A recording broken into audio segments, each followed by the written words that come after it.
Well, right now, early voting is happening across Georgia, and we are already seeing record turnout. After day one, the Secretary of State's office says there was an 85% increase in voters from the last midterm election in 2018 to today. Latasha Givens joins us live at the North Fulton Service Center in Sandy Springs to break down the numbers and what's behind this trend here, Latasha. Well, hello, Jennifer. We're in Sandy Springs. We've been here since this morning, and the average wait time has only been about 10 minutes. And there's been a steady stream of voters throughout the day, but they say that wait time inconvenience is just one of the reasons they're voting early. Election day is still 3 weeks away, but Georgians aren't waiting to cast their ballot, with the state seeing record turnout for early voting already.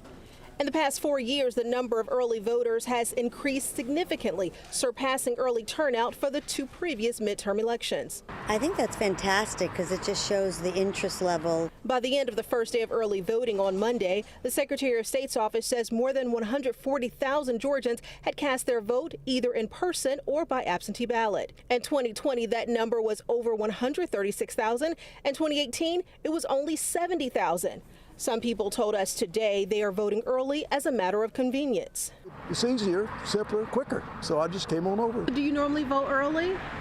Usually I don't, but next month I need to go overseas in France. Because I wanted to make sure that I could vote. I don't know what's going to happen on the 8th.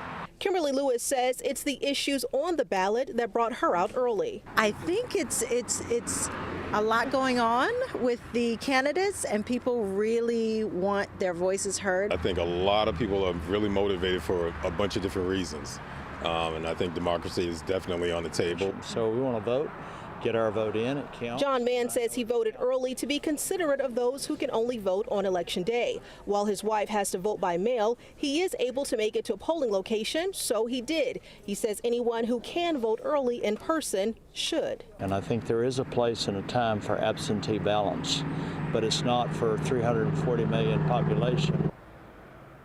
And one other factor to consider in that overall higher number is back in 2020, every Georgia voter received an absentee ballot by mail because of the pandemic, and a lot of people continue to take advantage of that option this time around, and those numbers are also included in this total number. Live in Sandy Springs, I'm Latasha Givens, 11 Alive News.